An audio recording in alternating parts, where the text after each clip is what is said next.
Too many people spend their life on the pursuit of things that actually don't make them happy. If you could design your perfect life, how would it be? And does more money always equate to more happiness? And if not, how much is enough? Would we be doing the same things if money wasn't a part of the equation? These are the questions that the author, Derek Sivers, explains in this book based on his own experience. Hey, and welcome to a new series which I like to call Breakfast and Books, where I basically discuss the books I'm currently reading. But before that, let's have some breakfast.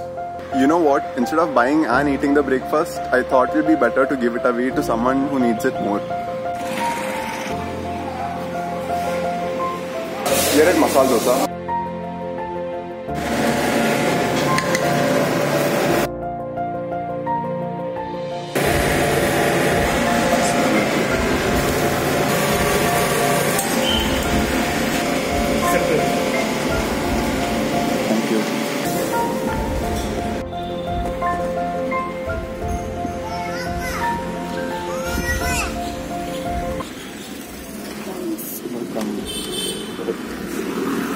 Honestly, that felt pretty good, and I also didn't want to shove a camera on their face because it's not very good to do that. And now it's time to discuss the book and how I've tried to implement it in my life. Let's just get rid of this first.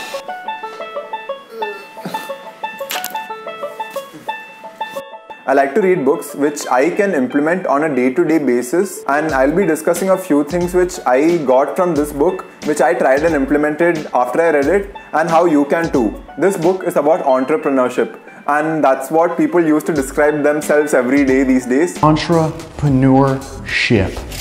But this book actually explains what it really takes in order to be a true entrepreneur. The author describes his journey on how he literally started from the bottom and then made his way up. He didn't have funding and he didn't have rich parents to give him money, and he literally just had a passion which he later converted to a business. Everybody has dreams which they want to fulfill, but on the other hand, we also give ourselves so many excuses on why right now is not the perfect time to start. Wait till I'm a little richer and then I'll invest. Wait till I'm a little more buff and then I'll start my YouTube fitness channel.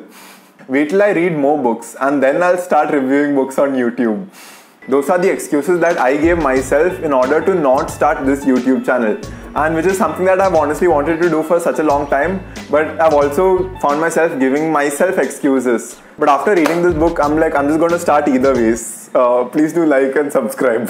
The author also discusses how ideas are just a multiplier of execution. Basically, even the most brilliant ideas are worthless if they are not executed. You can always keep planning on what you want to do and how you're going to do it, but in the end, doing is doing. Next key takeaway: enjoy the process even if you are inefficient. It's okay if you are inefficient. Making mistakes, learning, and then getting better is all just a part of the process. Take editing this video for example. I know that I'm not the most efficient and the best editor in the market, and I can always hire somebody who's way better than me. But then in that case, what will I do? Even if it does take me a couple of days extra, I really enjoy the process of making videos and editing them and all that. So that's why I think I'll stick to it, even though I'm not the most efficient. The next key takeaway is starting small. At the end of the day, if you want to start a business, your main target should be to satisfy your customers.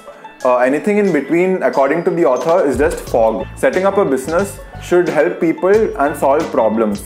The author, who is a trained musician, was finding it very difficult to upload his music onto websites, and the only way to publish their music at the time were going through record labels, and that had many barriers to it as well. So the author took it upon himself and created a new website. But for that, he also had to teach himself how to code and also build a computer, because he didn't want to buy one because it was too expensive since he didn't have enough funds. And since his fellow musicians had the same issue as well, they paid him in order to publish their music onto his website for a small fee, and later that grew to become a $30 million business. So in the beginning, keep things small and simple and just focus solely on your consumers.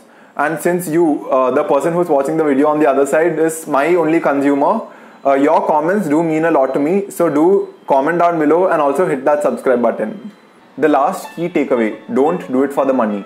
When people do something just for the money, we can sense it, like someone who's really desperate for attention. It triggers this human law where people only want to give to those who give.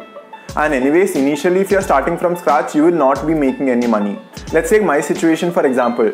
Would I be reading books and working out even if I wasn't making a video on it? And the answer is yes. And that's just because I'm really passionate about it. Like even if there wasn't a camera that was pointing at me like that or not, I think I would still be doing it. So yeah. And that brings me to the end of the video. If you have had any dreams or goals which you wanted to achieve but couldn't, or found yourself giving yourself excuses, please do let me know in the comments down below. And together, let's make our dreams come true. So yeah, that brings me to the end of the video, and I will see you guys in the next one. Bye. Just keep things small and okay. So basically, just keep things small and simple. That's what she said.